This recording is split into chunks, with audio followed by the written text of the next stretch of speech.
नमस्कार दोस्तों, बहुत बहुत स्वागत है आपका हमारी चैनल में। तो आज मैं अल्बर्ट आइंस्टाइन के जीवन परिचय को लेके आई हूँ।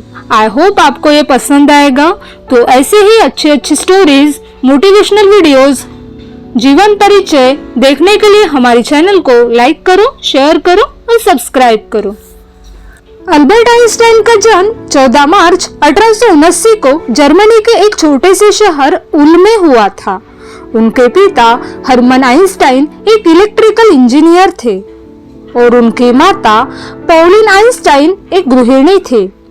उनके बचपन के शुरुआती सालों में ऐसा कोई विशेष संकेत नहीं था जिससे यह लगे कि वे एक महान वैज्ञानिक बनेंगे। ऐसा कहा जाता है कि वे बोलने में थोड़े धीमे थे और 5 साल की उम्र तक स्पष्ट रूप से नहीं बोल पाते थे। उनका प्रारंभिक जीवन और शिक्षा। आइंस्टाइन ने अपनी प्रारंभिक शिक्षा म्यूनिख में ली, लेकिन उनका स्कूल का अनुभव काफी मुश्किल भरा था।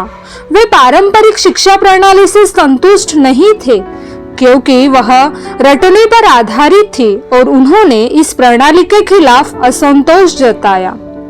हालांकि गणित और विज्ञान में उनकी गहरी रुचि थी। 1894 में उनका परिवार म्यूनिख छोड़कर इटली चला गया, लेकिन आइंस्टाइन ने अपनी पढ़ाई पूरी करने के लिए जर्मनी में ही रहना चुना। बाद में उन्होंने स्विट्जरलैंड के ज्यूरिख पॉलिटेक्निक में दाखिला लिया, जहां उन्होंने भौतिकी और गणित में अपनी पढ़ाई को जारी रखा। 1900 में वे स्नातक हुए और 1902 में उन्हें स्विस पेटेंट ऑफिस में नौकरी मिली। यहीं पर उन्हें बहुत समय मिला और वे भौतिकी में अपने शोध पर काम कर पाए। 1905 का चमत्कारी वर्ष। 1905 का वर्ष आइंस्टाइन के लिए बहुत महत्वपूर्ण था। इसे उनके जीवन का चमत्कारी वर्ष कहा जाता है क्योंकि इसी साल उन्होंने 4 प्रमुख शोध पत्र प्रकाशित किए जिन्होंने आधुनिक भौतिकी की नींव रखी। इनमें विशेष सापेक्षता सिद्धांत और E=mc² का सिद्धांत समीकरण भी शामिल था, जिसने यह बताया कि ऊर्जा और द्रव्यमान एक दूसरे से जुड़े हुए हैं। इसके साथ ही उन्होंने ब्राउनियन गति और फोटोइलेक्ट्रिक प्रभाव पर भी महत्वपूर्ण काम किया, जिसके लिए उन्हें बाद में नोबेल पुरस्कार मिला। सापेक्षता सिद्धांत। आइंस्टाइन का सापेक्षता का सिद्धांत विज्ञान की दुनिया में क्रांतिकारी था।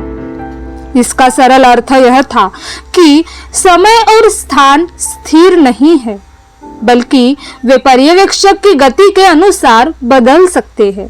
यह सिद्धांत न केवल विज्ञान की दुनिया में बल्कि दर्शन और आम जीवन में भी गहरा प्रभाव छोड़ने वाला साबित हुआ। नोबेल पुरस्कार और वैश्विक पहचान। 1921 में आइंस्टाइन को उनके फोटोइलेक्ट्रिक प्रभाव के सिद्धांत पर काम करने के लिए भौतिकी में नोबेल पुरस्कार दिया गया। हालांकि वे विशेष रूप से सापेक्षता के सिद्धांत के लिए प्रसिद्ध हुई, जिसने उनके नाम को वैश्विक पहचान दिलाई। इस दौरान वे दुनिया भर में वैज्ञानिक सम्मेलनों में हिस्सा लेने लगे और उनके विचारों को व्यापक समर्थन मिला। उनको जर्मनी छोड़ना और अमेरिका में जीवन। 1933 में जब नाजी शासन के दौरान जर्मनी में यहूदियों के खिलाफ अत्याचार बढ़ने लगे, आइंस्टाइन ने जर्मनी छोड़ दिया और संयुक्त राज्य अमेरिका चले गए। वहां उन्होंने प्रिंसटन विश्वविद्यालय में पढ़ाना शुरू किया और यही उन्होंने अपने जीवन के अंतिम साल बिताए।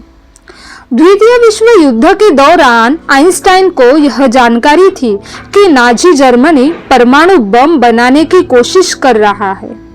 इस खतरे को देखते हुए उन्होंने राष्ट्रपति फ्रैंकलिन डी रूजवेल्ट को पत्र लिखकर अमेरिका को भी परमाणु बम विकसित करने की सलाह दी, जिसके परिणाम स्वरूप मैनहट्टन प्रोजेक्ट की शुरुआत हुई।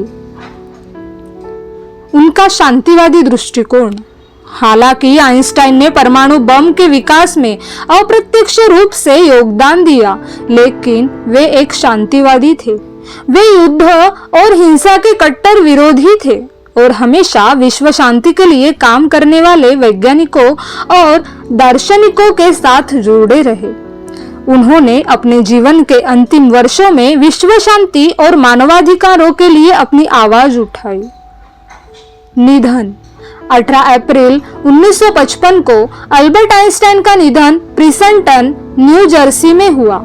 उन्होंने अपने जीवन में विज्ञान, दर्शन और मानवता के क्षेत्रों में महत्वपूर्ण योगदान दिया और आज भी उन्हें एक महान वैज्ञानिक और दार्शनिक के रूप में याद किया जाता है। उनका काम आने वाली पीढ़ियों के लिए प्रेरणा का स्रोत बना रहेगा।